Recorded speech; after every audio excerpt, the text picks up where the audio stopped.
haddii aynu qiso yar soo qaadano magaaladan aynu joognay Hargeysa ina yarba moobilka ku gaalowday radeegada moobilka oo magaaladeena ay joogtaa ayay ku gaalowday diinta islaamka kaga baxday English tay taqaanay waalidkeedii waxay ku tiri waxaan u baahanahay jaamacadan dhigtaaye internet xoog badan inaad ii soo geliso hooyada abeeda ku tiri sida casharadii macalinku noo soo dirayo si fiican aan uga shaqeyn karo baaritaan wanaagsan aan ku soo sameyn karo waayo dadkiina hunguri laga raaca oo qof waliba wiiliga gabadh wuxuu isleeyahay balkan ingiriisiga aad hawl liqliqo si uu lacag beeran u soo daato quraanka aad hawl liqliqo oran maaya si uu alla kacabsi u soo daatee mid waliba wuxuu leeyahay bararta taa u badan cilmiga maadiga ah law adduunyo doonay kaasu leeyahay ka dharki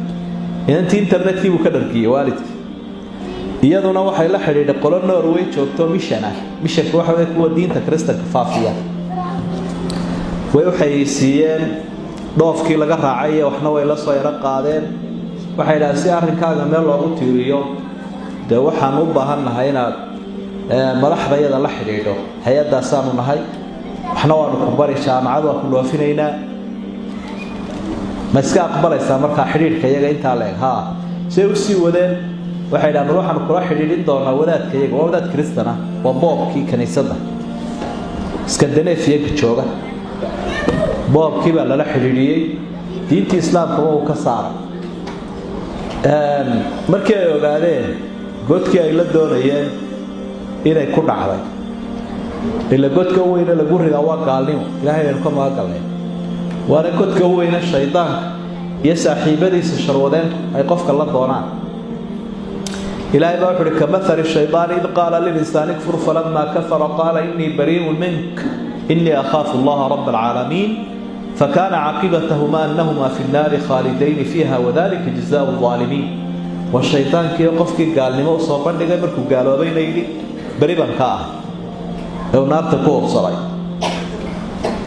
waxay dhawa ku dhoofinayna hadaba passport baan kaaga sameeyna safaaradda Ethiopia kale tiyarado sii socotaba ayuunba maalmihii ugu dambeeyay waalidkeed oo hooyadeeda ayuunba yara murmeeyay islaamkii umbay durtay iyo diintii islaamka iyo nabiga aad sheegaysaa meelo haynka dumarka dulmiye islaamka aad sheegaysaa meelo haynka waxa dumarka ku sameeyay wixii yara lagu shubay wixii xumaay lagu shubay qaar kood soo ka bacday sida bulaacada ayay soo neeftay wixii ila gaalnimadu waa qurun